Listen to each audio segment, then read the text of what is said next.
Mesdames et messieurs, bonjour et bienvenue dans cette nouvelle édition de FC Politique. Aujourd'hui, on continue de parler du feuilleton de Télé-Dôle en compagnie de deux des plus grands spécialistes de ce dossier au niveau du conseil intercommunal, le législatif de l'association de communes Région de Nyon. Et pour en parler, j'ai donc invité Mario-Charles Pertuzio.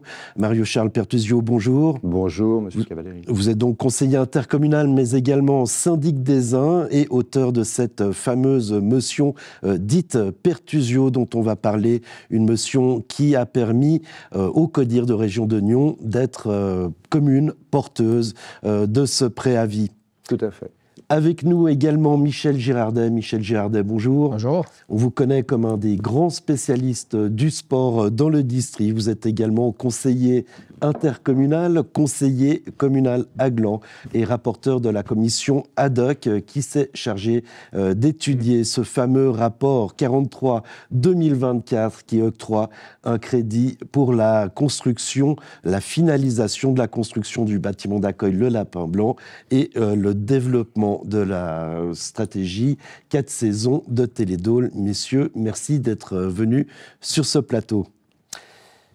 Le ski a-t-il encore un avenir sur la Dôle, un avenir sportif et économique, Mario-Charles Pertuzio? Oui, bien évidemment. Sinon, je n'aurais pas déposé avec certains co-signataires et soutenu par la ville de Nyon, par ailleurs, cette motion. Alors on a l'impression que les saisons de ski deviennent de plus en plus courtes.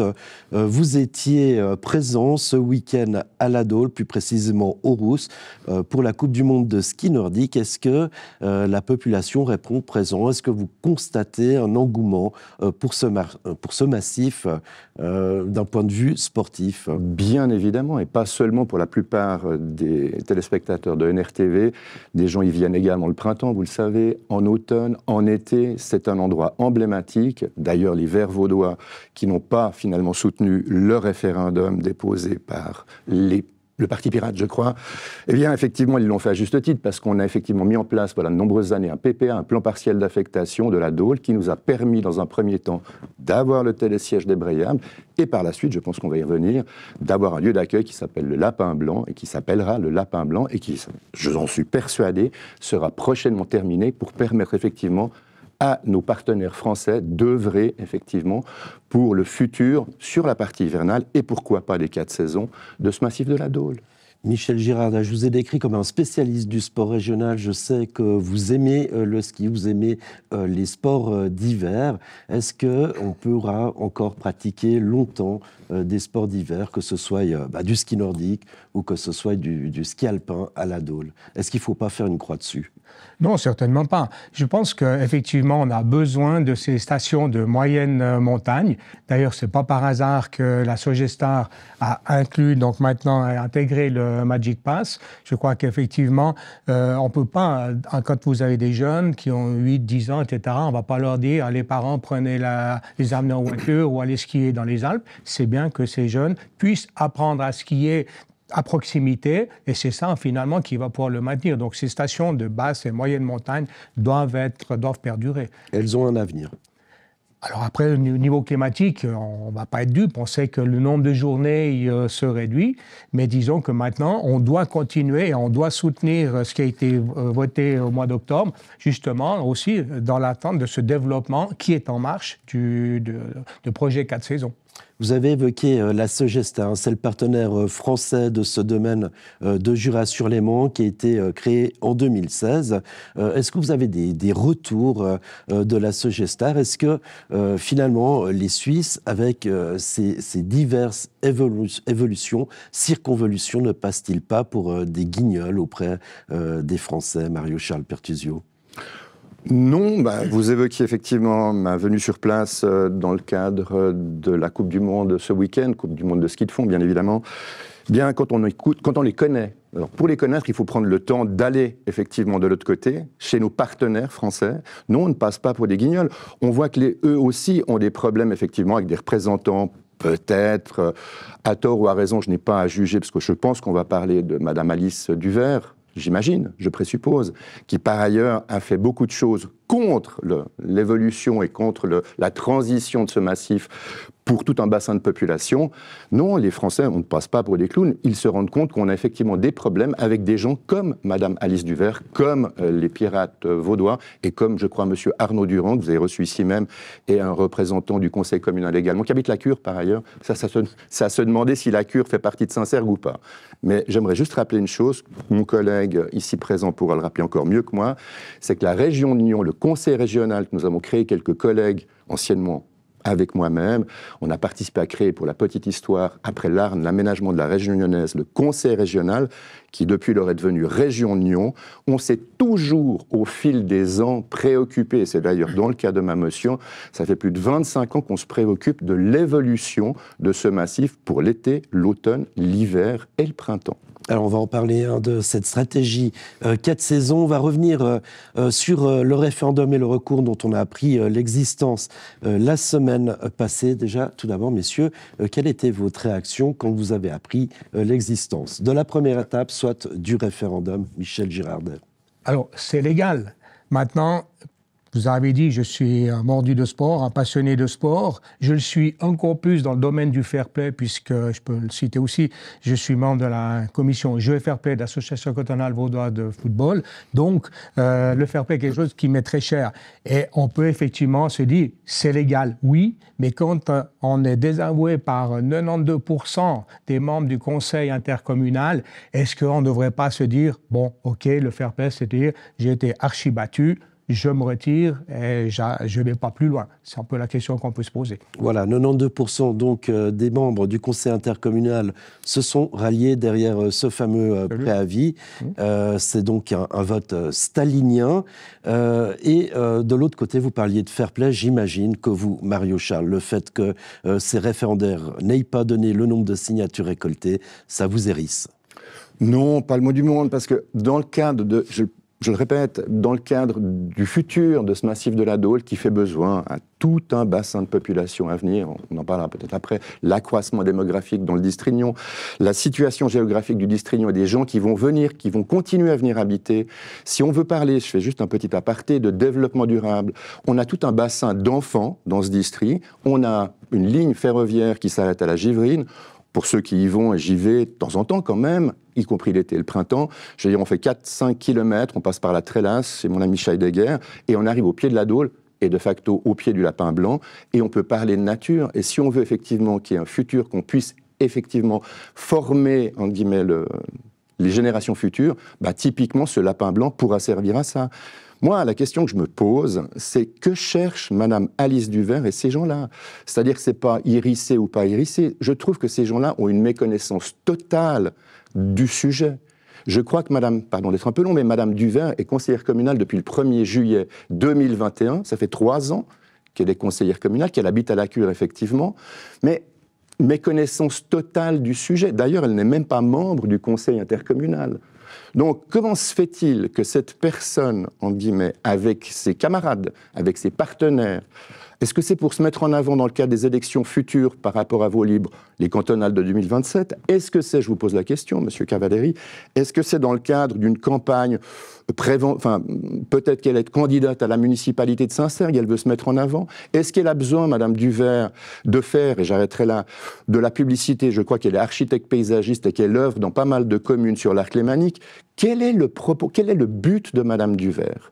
Ça, c'est la question que je me pose. Alors, je suis déçu, je ne suis pas hérissé, je suis déçu que des gens comme ça, eh bien, contre le travail que nous avons fait conseillers intercommunaux, je veux dire, Monsieur Girardet, moi-même, et d'autres, et je ne peux que remercier encore aujourd'hui le conseil intercommunal à Coppet d'avoir voté 83 oui, 20 abstentions et 16 non, qui ont permis effectivement au CODIR de présenter ce préavis du 30 octobre. Alors évidemment, je ne suis pas le porte-parole d'Alice Duvert, mais j'en profite pour l'inviter sur ce plateau pour répondre aux questions que vous posez. Si on revient juste d'un point de vue purement technique sur ce référendum intercommunal, beaucoup de gens ont dit que c'était impossible de réussir un référendum intercommunal. 6 000 signatures, 15% du corps électoral des communes d'Israël. Vous êtes d'accord, c'est un objet, une possibilité qui n'est pas démocratique, ce référendum intercommunal, qui ne correspond pas à la réalité de ce qu'on peut récolter? Alors, je ne suis pas juriste, donc je ne peux pas dire effectivement si ce chiffre est juste ou pas, à quoi il correspond exactement. Ce qui est sûr, c'est que finalement, même s'il avait été inférieur, on voit que n'ayant pas osé donner le montant exact, le chiffre exact sur votre plateau, c'est bien la preuve qu'ils étaient très très loin du compte. Sinon, ils auraient peut-être quand même osé le donner. Donc finalement, s'il avait été inférieur, est-ce qu'ils y seraient arrivés? J'en doute de toute façon, vu que malgré tout, la population n'est pas dupe par rapport à la nécessité du préavis qui est accepté par le conseil intercommunal. Voilà, ce que j'en conclus, c'est, à travers ce que vous dites, c'est que finalement, la population en général s'est ralliée derrière la décision du conseil intercommunal. Une des questions qui était posée à travers ce référendum, c'était faut-il absolument terminer finalement le lapin blanc, avec une question finalement presque naïve. Que risquait-on finalement à ne pas terminer ce lapin blanc et à voir Teledol France, donc la filiale de Teledol Suisse, qui était en faillite, Mario-Charles Pertusio? Est-ce qu'on n'aurait pas pu finalement le racheter pour un franc symbolique sans devoir débourser encore de l'argent? Alors, ça ne marche pas tout à fait comme ça. Donc, le principe est de savoir que Teledol France, ça a été dit, vous venez de le dire, une émanescence, entre guillemets, de Teledol Suisse. Monsieur Riesen, vice-président de Teledol, ou Monsieur Olivier Tapie, pourraient en parler mieux que moi, puisqu'ils sont maintenant les nouveaux membres du conseil d'administration de Teledol, et vous les avez reçus à plusieurs reprises sur votre plateau. Mais juste de rappeler qu'effectivement, nous avions des engagements, nous, les Suisses, dans le cadre d'un plan d'investissement. Les Français, eux, ont pris l'engagement de faire le télésiège, entre guillemets, sur le massif en face, chez eux, sur les Tuffes. Exact.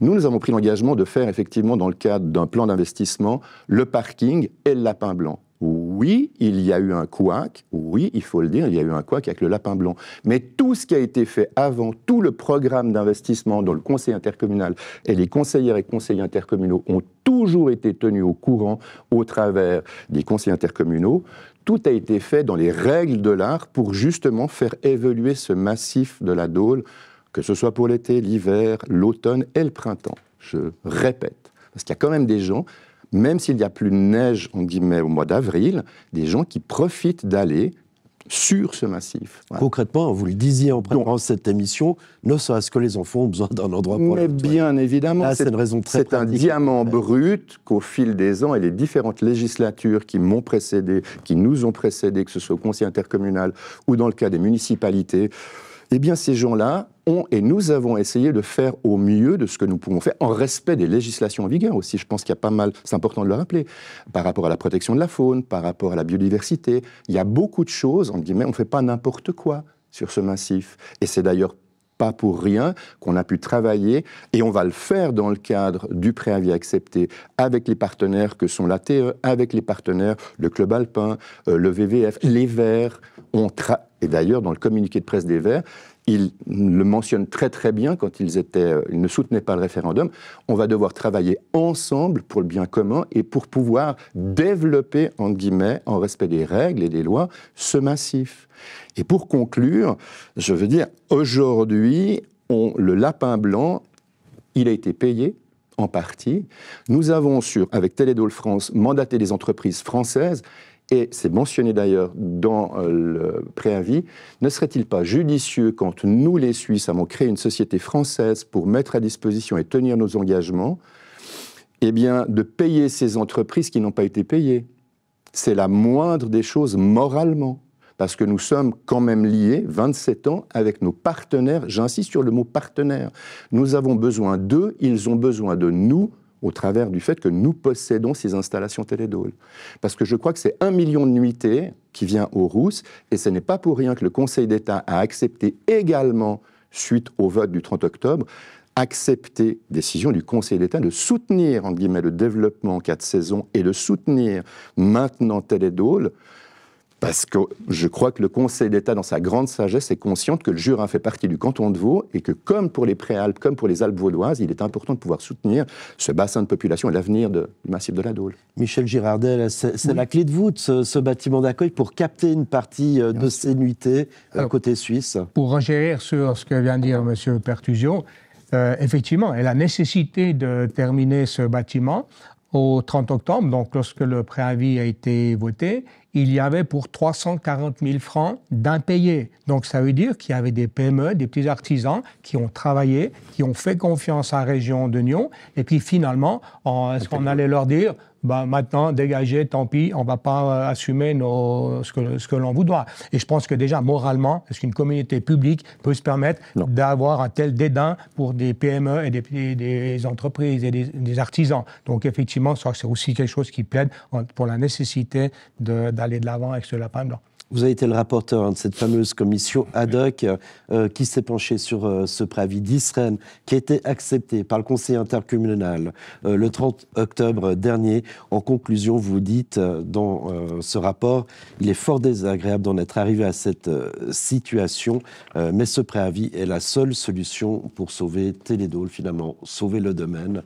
Et justement, garder ce côté moral, cet engagement que vous avez avec les partenaires français et plus largement avec les communes suisses aussi. Oui, tout à fait. M. Perduot l'a évoqué. Le problème, je dirais, c'est pas vraiment Télédôle, c'était le lapin blanc. Donc, finalement, Télédôle n'est pas... les activités de Télédôle ne sont pas en danger. C'était vraiment le lapin blanc qui a un peu plombé la situation.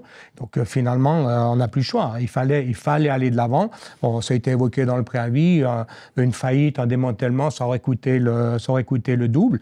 Et puis, si vous me permettez, je vais peut-être juste rajouter encore une chose. M. Perduot a évoqué que Mme Duverne, visiblement, ne connaissait pas vraiment le préavis ou ne connaissait pas vraiment la situation. J'aimerais quand même préciser une chose. Télédôle, c'est plus, elle s'attaque à Télédôle et ça, mais Télédôle, effectivement, c'est la région maintenant, vu que pour pouvoir négocier avec la Sogestar, il a été impératif que les communes cèdent leurs actions. Et finalement, maintenant, en s'attaquant à Télédôle, elle s'attaque à la région. Et je crois qu'elle oublie aussi ce qui a été fait pour la région a fait pour soutenir Saint-Cergue. Je donne simplement 2 exemples. En 2021, il y a un préavis de 1 134 000 francs pour la création du parking de la Givrine. C'est la région qui a financé ça. C'est pas Télédôle, c'est bien la région. Ce parking, maintenant, qui permet le développement de tout le secteur de la Givrine, les commerces qui sont alentours, etc., c'est grâce à la région. Et ceci, visiblement, elle l'oublie. Tout ce qui va être encaissé sur les parkings, ça revient à Saint-Cergue. En décembre de l'année dernière, le conseil intercommunal a inclus dans le budget 2025 une aide de 25 000 francs pour les installations de Saint-Cergue.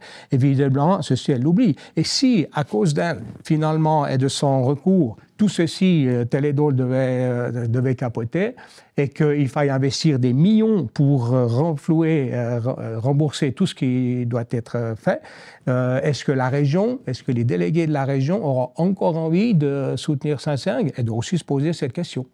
Eh bien voilà, le référendum avait une date, c'était le 10 janvier dernier. Le 9, on apprenait qu'il n'allait pas déposer, donc les référendaires, les signataires au greffe, mais qu'un recours était pendant. On écoute Olivier Riesen, il était l'invité du plateau de FC Politique la semaine dernière. Un énième rebondissement, donc comme vous l'avez dit, un recours qui a été déposé contre la décision qui avait été prise par le Conseil intercommunal le 30 octobre dernier. Et le point de ce recours, c'est qu'il a effet suspensif. Ça veut dire qu'aujourd'hui, on n'est pas plus avancé, même si le référendum n'a pas abouti, comme ça a été annoncé par le comité référendaire sur vos ondes. Aujourd'hui, Télédôle, on est un peu encore dans l'impasse, en tout cas dans l'expectative, en raison de l'effet suspensif donné à ce recours. Ça suspend, on va dire, la décision qui a été prise. Comme on l'avait une fois aussi souligné à votre antenne, la décision de Région de Nyon est aussi couplée à celle du canton. Respectivement, le canton a décidé de coupler son aide à celle de Région de Nyon.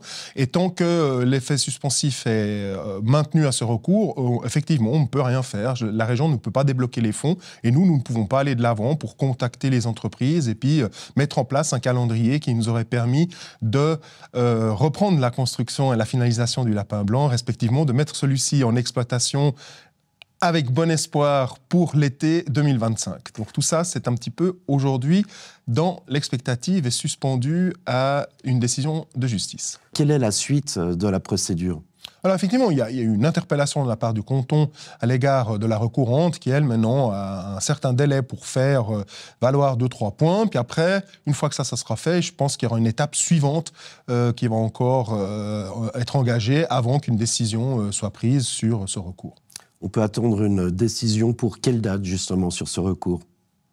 très bonne question. Ça, c'est effectivement un peu... on est dans l'expectative. Ça pourrait éventuellement prendre quelques semaines. Nous espérons évidemment pas que ça prenne des mois. Et ben voilà, le texte exact de ce recours n'a pas été rendu public, à moins que vous le connaissiez, messieurs.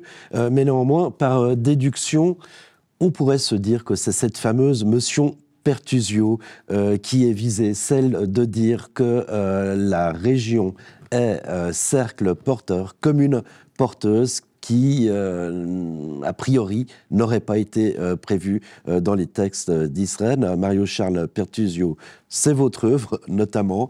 J'imagine que vous avez soupesé cette question de la commune porteuse. Expliquez-nous un peu cette motion, ce qu'elle demande, et si vous aviez étudié cette possibilité. Elle est très claire, dans le sens où, je vais juste faire un petit replay. On l'a évoqué, Teledol Suisse a créé Teledol France. Si Teledol France était mis en difficulté, la date du 5 novembre était très importante.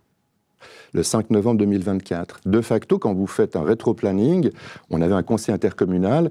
19 juin, j'ai déposé effectivement cette motion, soutenue par des co-signataires, dont la ville de Nyon, dont Alexandre Démétriades, accessoirement député, l'a soutenue. Elle a été soutenue le soir même de la lecture par M. Uldry, représentant la commune de Nyon, la municipalité de Nyon, au conseil intercommunal de Coppet. Pourquoi cette motion? Pour qu'elle permette, imaginez 37 communes, des communes membres d'Israël, sur 47 communes, 37 communes participant à la région de Nyon, chacune aurait dû passer devant son conseil communal, son législatif, au conseil intercommunal, au conseil général, pardon. On n'y arrivait pas, bien évidemment. Donc vous ces deux la mandats. Pression des tribunaux français. Hein, c'est pas la pression, c'est la pression d'un délai qui est octroyé à Teledol France pour trouver une solution pour ne pas être effectivement mis en faillite. Voilà. Donc il fallait arriver devant effectivement une instance judiciaire française, mais M. Riesen peut en parler beaucoup mieux que moi, mais il l'a déjà évoqué.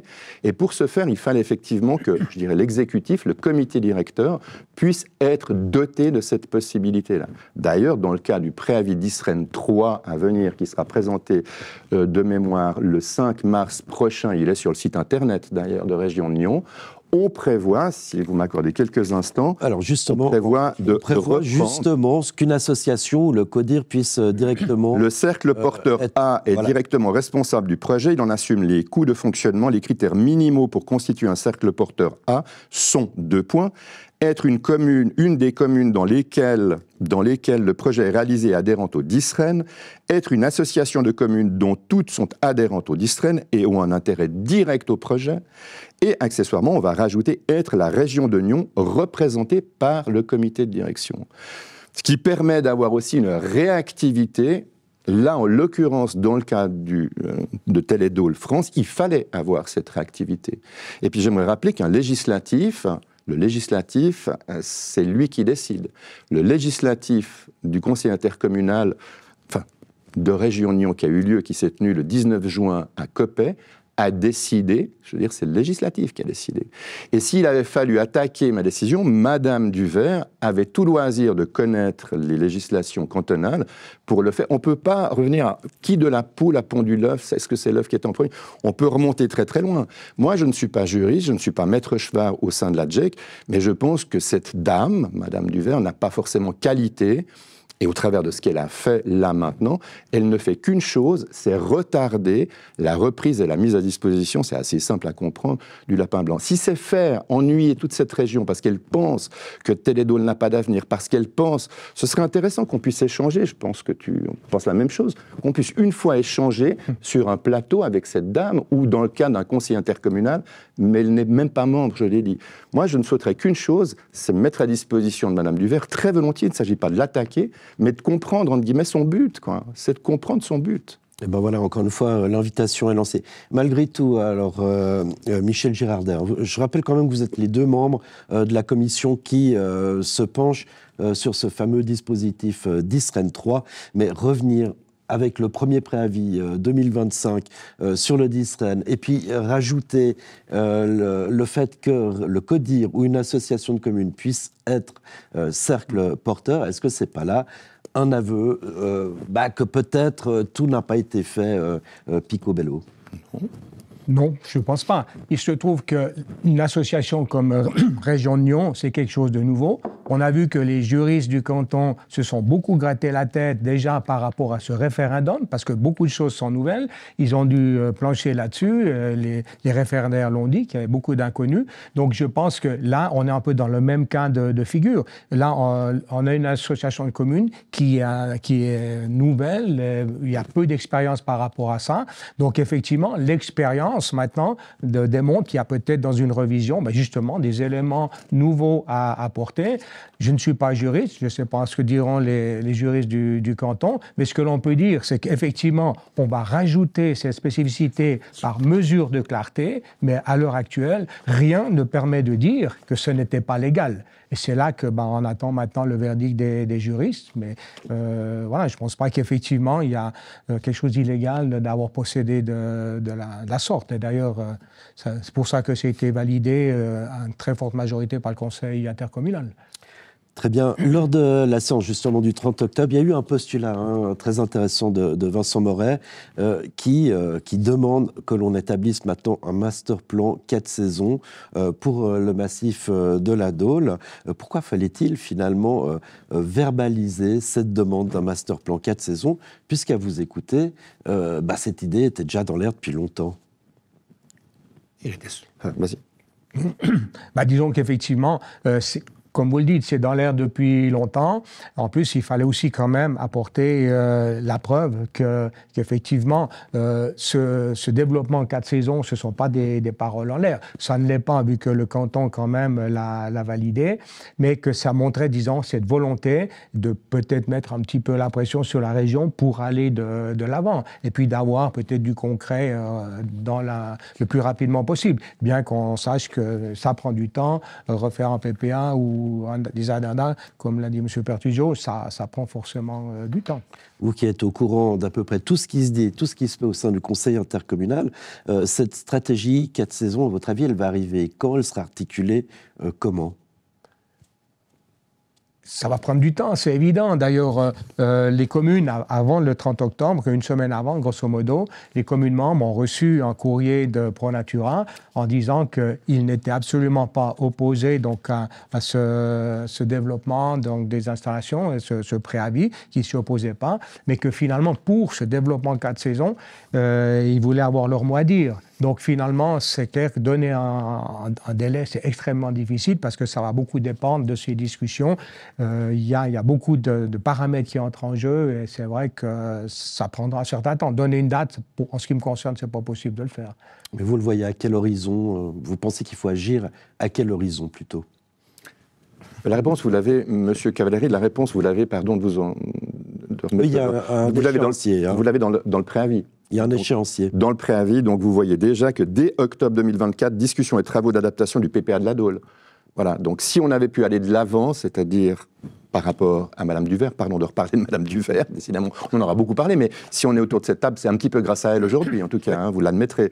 Donc, les discussions et travaux, on va laisser effectivement Région de Nyon, parce que c'est du ressort, effectivement, du CODIR, tu m'as dit, je dis une bêtise, mais de travailler, je ne crois pas dire de bêtises, de travailler là-dessus, et je l'ai dit, et je le redis, avec les différents partenaires avec lesquels nous avons déjà travaillé dans le cadre du PPA. Donc il y a un PPA qui existe aussi, pour bien rappeler, c'est pas juste une vision comme ça. Juste quand même ce que c'est... Un plan partiel d'affectation qui a été travaillé pendant plus de 5 ans, qui a été accepté, qui a permis le développement du télésiège débrayable sur Suisse au bas de la Dôle. Je vous rappelle qu'après, avec le petit muret en pierre sèche, de l'autre côté, c'est un pays voisin avec qui on a plaisir à travailler, qui s'appelle la France, avec un brin d'humour, puisque ceux qui me connaissent m'en prêtent de l'humour. Donc effectivement, il s'agissait d'avoir un lieu d'accueil, etc., le lapin blanc.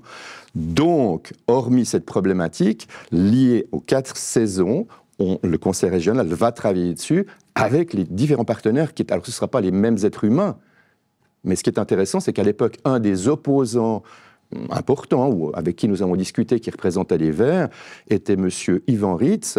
Aujourd'hui, M. Yvan Ritz est devenu à remplacer M. Cornelis Net à la direction de la DGE, à la Direction Générale de l'Environnement. Donc c'est toujours intéressant d'avoir des partenaires comme M. Ritz, qui était d'un côté de la barrière, qui maintenant représente l'État, pour la région, de pouvoir travailler tant avec l'État de Vaud, dans le cadre du futur PPA, ou pas des amendements, mais de faire avancer, de faire évoluer ce plan partiel d'affectation de la Dole. On peut dire qu'Yvan Ritz connaît le terrain. Oui, et on le voit Michel Girardet, on s'approche de la fin, une dernière intervention. On le voit avec ce recours, que finalement, il suffit de 1 ou 2 personnes pour faire retarder des mises en place de développement pendant des mois et peut-être même des années, suivant jusqu'où ça va. Donc c'est pour ça que donner un délai. Effectivement, le but de la région, c'est d'aller très vite dans ce sens-là, mais en espérant qu'il n'y ait pas tout d'un coup des recours et des oppositions juste par un petit groupe de personnes en opposition à une globalité, quoi. C'est de finir très rapidement le lapin blanc, de le mettre à disposition de la population, qu'elle soit française ou suisse, des gens qui viennent sur ce massif de la Dole, été, automne, printemps, hiver. Voilà, donc l'objectif, si je vous entends bien, messieurs, c'est de pouvoir ouvrir ce fameux lapin blanc tel qu'il est prévu cet été. Une toute petite dernière question, Mario-Charles Pertusio. Vous avez beaucoup cité Alice Duvert, finalement. Est-ce qu'elle n'a pas légitimé toute l'action du conseil intercommunal en faisant un référendum et puis un recours? Est-ce qu'elle n'a pas, j'ai pas compris. Légitimé. C'est-à-dire dans le sens que toutes les oppositions sont sorties, mais du coup, ça conforte le travail et la décision, comme il a été rappelé, du conseil intercommunal d'accepter ce préavis à 92%. C'est mettre en cause, qu'a dit Michel Girardet, c'est de mettre en cause, en fait, la décision du conseil intercommunal à une très, très, très large majorité. Tu as cité, je crois, 92%. 92%, oui. Ouais, c'est quand même énorme. Donc, c'est étonnant. Voilà, c'est étonnant que cette dame mette en cause, entre guillemets, la légitimité du conseil intercommunal. Voilà. Oui, je l'avais dit dans une intervention au conseil communal. Effectivement, qu'une seule personne puisse effectivement se mettre en opposition à 92%. Est-ce que c'est 92% des délégués des communes du district sont des gens qui n'ont rien compris, sont des incompétents et des ignares qui n'ont rien compris au sujet? C'est la question que j'aimerais peut-être lui poser si une fois elle venait sur un plateau. Eh bien voilà, l'invitation est lancée à Alice Duvert. Vous avez 2 personnes qui sont prêtes à débattre sur le plateau d'NRTV en votre compagnie. Moi aussi, je m'en réjouis si vous acceptez cette proposition. Messieurs, merci beaucoup d'avoir accepté mon invitation. Mario-Charles Pertusio, merci. Michel Girardet, merci. Merci à vous. Voilà, le feuilleton Télédôle risque de continuer encore un moment. Une affaire que l'on va suivre, bien évidemment, sur Nyon Région Télévision. Et quant à moi, je vous donne rendez-vous dès la semaine prochaine pour une nouvelle édition de FC Politique. À la semaine prochaine.